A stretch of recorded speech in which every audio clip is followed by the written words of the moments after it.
আমরা এই ভিডিওতে এই ধরনের একটা মিনি জেনারেটর তৈরি করব এবং এর পুরো প্রক্রিয়াটা আমি আপনাদের সাথে শেয়ার করব এবং এক্সপেরিমেন্ট করার পর আমি আপনাদের সাথে শেয়ার করব যে আসলে এই পুরো ডিভাইসটা প্রপারলি কিরকম কাজ করে। আপনারা কিন্তু লাস্টের ভিডিওতে প্রচুর পরিমাণে কমেন্ট করেছিলেন, হ্যাঁ ভাইয়া মিনি জেনারেটর তৈরি করে দেখান। অনেক কমেন্ট পেয়েছি, থ্যাংক ইউ সো মাচ। আপনারা এভাবে রেসপন্স দিলে আমার ভিডিও করতে অনেক বেশি উৎসাহ হয় যে আরো তাড়াতাড়ি ভিডিও করি, আরো ভালো ভালো টপিকস নিয়ে আপনাদের কাছে ভিডিও নিয়ে আসি। শুধু যে এই ধরনের এক্সপেরিমেন্টাল ভিডিও আমাদের চ্যানেলে আসবে এরকমটা না, আমি অনেক প্রোডাক্ট কিনে রেখেছি যেগুলো রিভিউ করবো আপনাদের সাথে এবং ইন্টারেস্টিং অনেক প্রোডাক্টও আছে, তো সেগুলো রিভিউ আসবে এবং আমরা বিভিন্ন ধরনের ডিভাইস তৈরি করব এবং এই ধরনের এক্সপেরিমেন্ট করবো, অর্থাৎ সব ধরনের ভিডিও কম বেশি আমাদের এই চ্যানেল কিন্তু আসবে। তবে এই ভিডিওটা যেহেতু আপনাদের অনেক বেশি আগ্রহ ছিল, আপনাদের একটা লাইকের এইম টার্গেট দিব, সেটা হচ্ছে এই ভিডিওতে অবশ্যই আপনারা একদিনের মধ্যে 500টা লাইক কষ্ট করে দিয়ে দেবেন, কারণ এই ভিডিওটা করতে আমার অনেক বেশি এফোর্ট দিতে হয়েছে, অনেক বেশি পরিশ্রম হয়েছে এবং বুঝতেই পারছেন পুরো বিষয়টাকে অ্যাসেম্বলি করা। পুরো ভিডিওটা দেখলেই আন্দাজ করতে পারবেন যে আসলে এই ভিডিওগুলো করতে অনেক বেশি সময়ের দরকার এবং অনেক বেশি পরিশ্রমেরও দরকার হয়। তো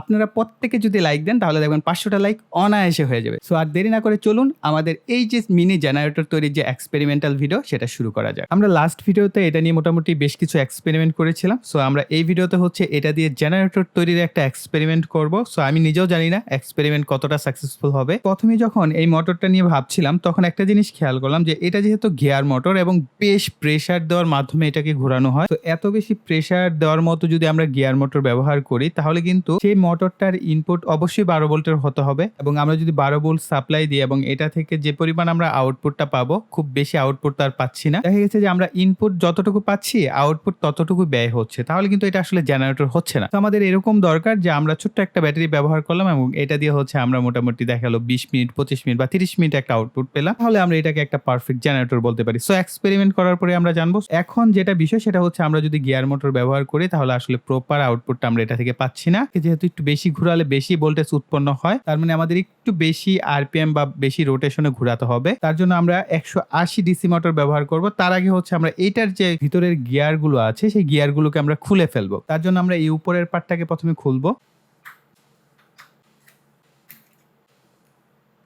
সো আমি ভেবেছিলাম মোটামুটি বেশ ভালো স্ট্রং হবে, সো খুলে চলে আসছে। সো এটার মধ্যে একটা গিয়ার লাগানো আছে এবং এখানে দেখতে পাচ্ছেন আরো অসংখ্য গিয়ার আছে। এই গিয়ারগুলোর মাধ্যমে হচ্ছে আমাদের এই মোটরটা এত স্ট্রং, এটা দিয়ে আপনি ভারী কিছুকে যদি রোটেট করাতে চান সেটাকে কিন্তু করাতে পারবেন। সো এরপর হচ্ছে আমরা এই গিয়ারগুলোকে একটা একটা করে খুলে নেওয়ার চেষ্টা করব। হ্যাঁ, খুবই সিম্পল, আপনি জাস্ট হাত দিয়ে ধরলে এগুলো খুলে চলে আসছে। তো এই যে দেখেন, তবে সেগমেন্ট আছে কিছু, একটার পর একটা এভাবে হচ্ছে খুলে নিব।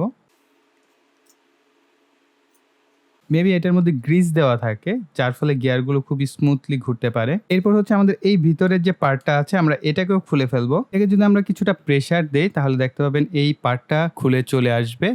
এরপর হচ্ছে আমরা এটাকেও যদি খুলে ফেলি, এটা হচ্ছে জাস্ট ম্যাগনেট। এরপর দেখেন আমরা এই পার্টটাকেও খুলে নিয়ে আসতে পারছি, অর্থাৎ পুরো মোটরের যে কনস্ট্রাকশন একেবারে নিট এন্ড ক্লিন, কয়েল রয়েছে। সো এই ছিল সিনক্রোনাস মোটরের পুরো ইন্টারনাল স্ট্রাকচার। এর মধ্যে যে এই যে ভার্টিক্যাল যে কিছু কানেক্টর আছে এগুলোকে ভেঙে নেওয়া যেতে পারে, একটু ভালোভাবে প্রেসার দিলে মেবি খুলে চলে আসবে। হ্যাঁ, এই যে দেখেন আমরা এইগুলোকে খুলে ফেলবো, অর্থাৎ এইভাবে একটু জাস্ট হালকা করে চাপ দিলেই দেখবেন ভেঙে চলে আসবে, এই যে এইভাবে। এখন আমরা জাস্ট এগুলোকে আবার আগের মতো সেট আপ করে নিব এবং আমাদের এই ম্যাগনেটটা প্রয়োজন হবে। এখন এটার সাথে 180 মোটরের কাপলারটা কিভাবে অ্যারেঞ্জ করা যায় এটা নিয়ে একটু আমাকে ভাবতে হবে। সো দেখা যাক কি কি প্রসেস করা যেতে পারে। সো আমাদের এই এক্সপেরিমেন্ট করার জন্য এই ধরনের একটা কার্ডবোর্ড বা কাঠের টুকরা দরকার হবে, যেটার উপর মূলত আমরা সমস্ত বিষয়কে অ্যাসেম্বলি করতে পারবো। এতে করে সুবিধা যেটা হচ্ছে আমাদের পুরো সেটআপটা যেহেতু দুইটা মোটর থাকবে, অবশ্যই এটার ভাইব্রেশন হবে, সেটাকে যেন অবজার্ভ করতে পারে এরকম মোটা তক্তা নেবেন। এতে করে আপনার জিনিসটা স্টেবল থাকবে। আরো মোটা হলে আরো ভালো, আর একটু বড় সাইজ হলে আরো ভালো হতো।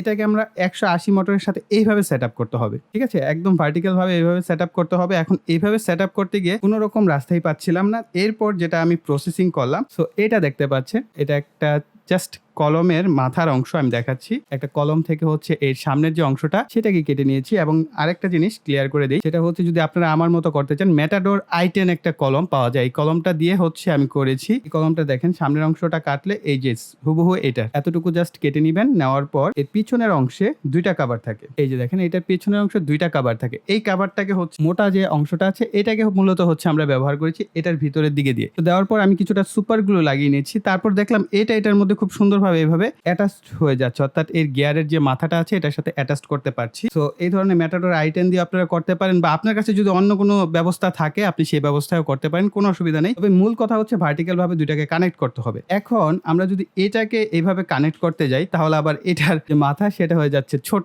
ছোট ড্রিল চাকগুলো, এগুলোর দাম খুব একটা বেশি না, 110 টাকা বা 105 টাকা, বা আপনি অফলাইন মার্কেট কিনলে আরো কমে পেয়ে যাবেন। সো এই ধরনের একটা ড্রিল চাক ছিল আমার কাছে। এই ড্রিল চাকের যে নিচের অংশটা যেটা মূলত মোটর মাউন্ট, সো মোটরের সাথে কানেক্ট করতে হয়, সেটাকে আমি হচ্ছে 180 ডিসি মোটরের সাথে কানেক্ট করে দিব।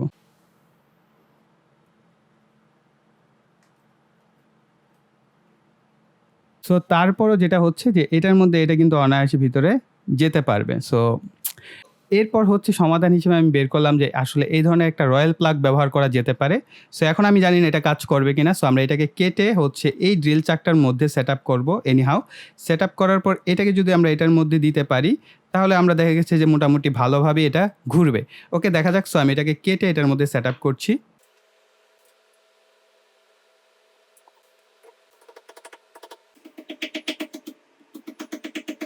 এখন যদি আমরা এই ২ টাকে কানেক্ট করি তাহলে আই থিংক এটা ঘোরার ফলে এটাও ঘুরছে। আমরা যদি এটাকে এইভাবে সেটআপ করি তাহলে এটার নিচে অবশ্যই আমাদের একটা কিছু লাগবে। এজন্য হচ্ছে আমি পিভিসি পাইপ কেটে এর ধরনের একটা স্কয়ার বক্স তৈরি করে নিয়েছি এবং ভিতরে কিছুটা গ্লো দিয়েছি, কারণে যাতে এটা একটু ভারী হয় এবং ভাইব্রেশনটা কম হয় এইজন্য। সো এটাকে আমরা এইভাবে সেটআপ করব। এতে করে আমাদের ২টা মোটর কিন্তু একদম ভার্টিক্যাল অবস্থায় থাকবে। এতে করে ২টাই ঘুরতে সুবিধা হবে। তো আমরা এই ২টাকে একটু গ্লু গানের সাহায্যে এই বোর্ডের উপর সেটআপ করে নিচ্ছি।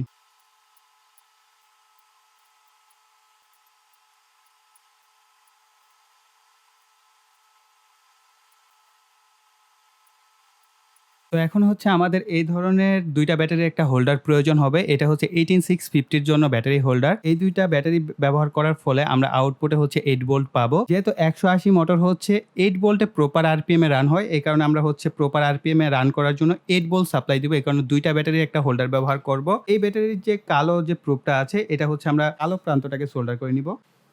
আর ব্যাটারি হোল্ডারের যে লাল প্রান্তটা আছে এটা হচ্ছে আমরা একটা সুইচের এক প্রান্তের সাথে সোল্ডার করে নিব। এখন সুইচের যে অপর প্রান্তটা আছে এই অপর প্রান্তের সাথে আরো একটি লাল তারকে আমরা কানেক্ট করে মোটরের অপর প্রান্তের সাথে সোল্ডার করে নিব। এবার সুইচের এই প্রান্তটাকে আমরা মোটরের এই প্রান্তের সাথে সোল্ডার করব। এখন আমরা এই ব্যাটারি হোল্ডার এবং সুইচটাকেও গ্লুর সাহায্যে হচ্ছে আমরা এই বোর্ডের সাথে কানেক্ট করে নিব।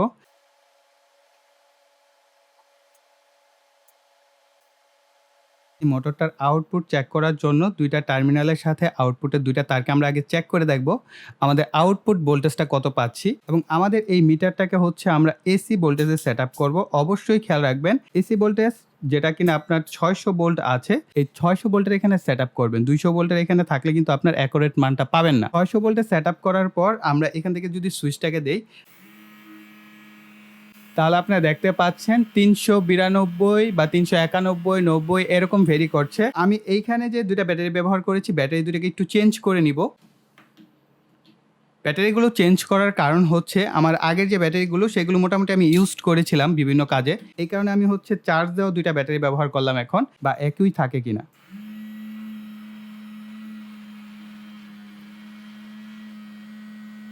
মোটামুটি ৩৯৪। সো আপনারা দেখতেই পেলেন যে অলমোস্ট কিন্তু ৩৯০, ৮৯ বা ৯২, ৯৪ এরকম ভোল্টেজের মধ্যে আপ ডাউন করছিল। তো অন এভারেজ আমরা ধরতে পারি ৩৯০ ভোল্টের মতোই পাচ্ছি। তো এই ভোল্টেজ পেলেও আসলে কি এটার আউটপুট ওয়াটটা কিন্তু কম, 0.12 ওয়াট। সো এই মুহূর্তে আমার কাছে আসলে কোনো ওয়াট মিটার নাই, এই কারণে আসলে দেখাতে পাচ্ছি না যে কত ওয়াট পর্যন্ত হচ্ছে আমাদের এই ডিভাইসটা আউটপুট দিচ্ছে। তবে আরেকটা গুড নিউজ হচ্ছে আপনাদের জন্য। সো এই যে মোটরটা দেখতে পাচ্ছেন এটা কিন্তু ডিসি ৪০০ ওয়াট আউটপুট দেয়, অর্থাৎ ডিসি ভোল্টেজ দেখতে পাচ্ছেন ২২০ থেকে ২৪০ ভোল্ট পর্যন্ত এটার আউটপুটে পাওয়া যায়। এটাকে ডায়নামো মোটরও বলে, অল্টারনেটরও বলে, বিভিন্ন নাম দেওয়া হয় এটার। তো যাই হোক আমরা এই মোটরটার উপরেও কিন্তু একটা এক্সপেরিমেন্ট করব, দেখবো আসলে এটার আউটপুটে আমরা এরকম ওয়াট পাই কিনা। তো এই মোটরটা দিয়ে কিন্তু আমরা 0.12 ওয়াট পাচ্ছি, কিন্তু এটা দিয়ে ৪০০ ওয়াট। এবং আরেকটা মোটর আছে আমার কাছে সেটা হচ্ছে আউটপুট দেয় ৮০০ ওয়াট। সেটার এক্সপেরিমেন্ট নিয়ে কিন্তু আমরা বেশ কয়েকটা ভিডিও করব এই মোটরগুলো ব্যবহার করে।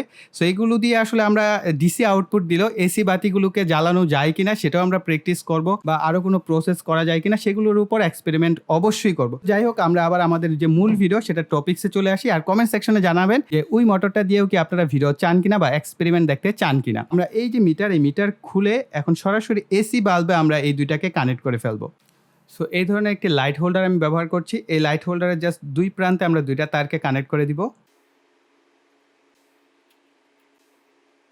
বরাবরের মতোই বেশ কয়েকটা লাইট আমরা এখানে নিচ্ছি টেস্ট করার জন্য। তো এখন হচ্ছে আমাদের টেস্ট করার পালা। সো একটা বিষয় মনে রাখবেন, আমাদের এই চ্যানেলে যত কিছুর এক্সপেরিমেন্টই করা হোক না কেন, যা আমরা পূর্বে করেছি বা ভবিষ্যতে করব, সমস্ত এক্সপেরিমেন্ট অনেক ক্ষেত্রে ফেল হতে পারে। আমরা আপনাদের সাথে ফেলটাই শেয়ার করব। কেননা আপনারা দেখা গেছে আমার মতো এই এক্সপেরিমেন্ট করতে গিয়ে আপনার অনেকগুলো টাকা নষ্ট হবে, সেটার কোনো আশঙ্কাই নেই। যেটা হবে সেটাই আমি আপনাদের সাথে শেয়ার করব। ওকে, সো এট ফার্স্ট আমরা এই বাতিটা দিয়ে দেখি। যেহেতু এই বাতিগুলো খুব কম ওয়াটের হয়ে থাকে, সো এটাকে সে প্রপার জ্বালাতে পারে কিনা। যে জেনারেটর সেটাকে অন করে দিচ্ছি।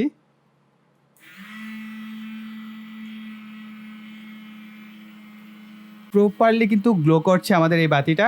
অর্থাৎ আপনারা হয়তোবা ক্যামেরা একটু অন্যরকম দেখতে পারেন, কেননা এটার আইএসওর ব্যাপার আছে, ফ্রেমের ব্যাপার আছে, এই কারণে এইটাকে আমরা অফ করে দেই। ডিম লাইট যদি কেউ ব্যবহার করতে চান, অনায়াসে ডিম লাইট ব্যবহার করতে পারবেন, বা ডিম লাইট যে ওয়াটের হয়ে থাকে, সো 2 ওয়াট বা 3 ওয়াটের, সো এই ধরনের বাতি আপনারা অনায়াসে ব্যবহার করতে পারবেন। সো এখন আমরা একটা 5 ওয়াটের বাতি টেস্ট করব। সো এই বাতিটা হচ্ছে 5 ওয়াটের। সো দেখা যাক এটাকে সে জ্বালাতে পারে কিনা।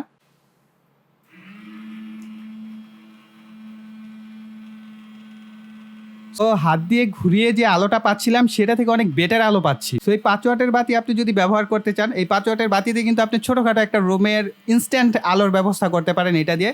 তো খুব সুন্দরভাবে কিন্তু জ্বলছে। দেখা যাক, এটা হচ্ছে 7 ওয়াটের একটা বাতি। সো এটাকে জ্বালাতে পারি কিনা। সো এটাও জ্বলছে, কিন্তু খুব করুণভাবে জ্বলছে। অর্থাৎ এটা যে প্রপার যে গ্লো, সেই রকম গ্লো করছে না। এটা আসলে 7 ওয়াট অর্থাৎ 5 ওয়াট পর্যন্ত আপনারা চালাতে পারবেন। অনেকে বলছিলেন যে ভাই এটা দিয়ে ফ্যান চলবে কিনা বা লাল বাতি জ্বলবে কিনা। না ভাই, এটা দিয়ে আসলে 5 ওয়াটের বেশি কিছু আপনি চালাতে পারবেন না, বা এটা দিয়ে আপনি আপনার ফোনও চার্জ করতে পারবেন না। সো ফোন চার্জ করা কেন পারবেন না? কেন বর্তমানে যে ফোনের চার্জারগুলো, সেগুলো কিন্তু 15 ওয়াট, 20 ওয়াট, 65 ওয়াট, 35 ওয়াট। অর্থাৎ এখন ওয়াটেজ এত বেশি প্রয়োজন যে মোবাইল চার্জ দেওয়ার জন্য, স্মার্টফোন চার্জ দেওয়ার জন্য, সেটার জন্য অনেক বেশি ওয়াটের প্রয়োজন হয়। তো এটা দিয়ে আসলে ওই কাজ হবে না। এটা দিয়ে আপনি জাস্ট ছোট একটা 5 ওয়াটের লাইট আপনি জ্বালাতে পারেন। ইঞ্জিনিয়ারিং প্রসেস বা স্কুল, কলেজ বা ইউনিভার্সিটির কোনো প্রজেক্ট হিসেবে প্রেজেন্টেশন করতে চান, তাহলে আপনি এই জিনিসটাকে কিন্তু প্রেজেন্টেশন করতে পারছেন, বা কোনো প্রজেক্ট আকারে এটাকে আপনি বিভিন্ন জায়গায় কিন্তু অ্যাপ্লাই করতে পারছেন। এটা হচ্ছে 15 ওয়াটের বাতি। সো দেখা যাক এটা জ্বলে কিনা। এটা 7 ওয়াটের বাতি যেরকম আলো দিচ্ছিল, তার থেকে কিছুটা বেশি আলো মনে হয় আমি পাচ্ছি। হয়তোবা এটার এলইডির যে বাতিগুলো আছে সেটার কারণে হতে পারে। কিন্তু আসলে যে 15 ওয়াটের যে পরিমাণ আলো হওয়ার কথা, সেই পরিমাণ আলো কিন্তু এটা দিচ্ছে না। ওকে, ফাইন। সো আমরা এটাকে চেঞ্জ করি। সো এক ভাইয়া বলছিলেন, ভাইয়া লাল বাতি দিয়ে দেখানো দরকার ছিল। সো এই যে লাল বাতি দেখেন জ্বলে কিনা। একটুকু জ্বলবে না, কারণ এটা 100 ওয়াটের বাতি। সো 100 ওয়াটের বাতি বুঝতেই পারছেন, এটা হেভি পাওয়ারফুল। সো দেখতে পাচ্ছেন, এটা কিন্তু জ্বলার কোনো নামগন্ধই একেবারেই নেই। ওকে, ফাইন। সো ফাইনালি যেটা দাঁড়ালো যে এই বাতিটা সবচেয়ে ভালো পারফর্ম করছে। সো 5 ওয়াটের বাতি, আপনি এটা দিয়ে যদি এক্সপেরিমেন্ট করতে চান তো করতে পারেন। এই ধরনের 18650 3.7 ভোল্টের ব্যাটারি দিয়ে আপনি যদি একটা মোটরকে রান করছেন, এবং এই মোটরটা থেকে আপনি যে বিদ্যুৎটা পাচ্ছেন সেটা কিন্তু একটা এসি বাতিকে অন করতে পারছে। তো এটা একটা প্রপার জেনারেটরের যে লজিক, এই লজিক অনুযায়ী কাজ করতো। ওভারঅল এই কারণে আমরা এটাকে একটা মিনি জেনারেটরও বলতে পারি। আপনারা এটা কিন্তু জাস্ট নিজেদের ইন্টারেস্ট থাকলে এই ধরনের জিনিসগুলো নিজেরা তৈরি করতে পারেন। সো আমাদের ফাইনালি এক্সপেরিমেন্টাল ভিডিওটা ছিল এই পর্যন্তই। আশা করি এই ভিডিও থেকে আপনারা নতুন কিছু শিখতে পেরেছেন, জানতে পেরেছেন। তার জন্য অবশ্যই ভিডিওতে লাইক, কমেন্ট এবং শেয়ার করবেন। আর যারা এখনো চ্যানেলটিকে সাবস্ক্রাইব করেনি, চ্যানেলটিকে সাবস্ক্রাইব করে পাশের বেল বাটনটি অ্যাক্টিভ করে দিবেন পরবর্তী ভিডিওর নোটিফিকেশন পাওয়ার জন্য। সো এই বলে এখানে বিদায় নিব। সকালে ভালো থাকবেন, সুস্থ থাকবেন। টাটা।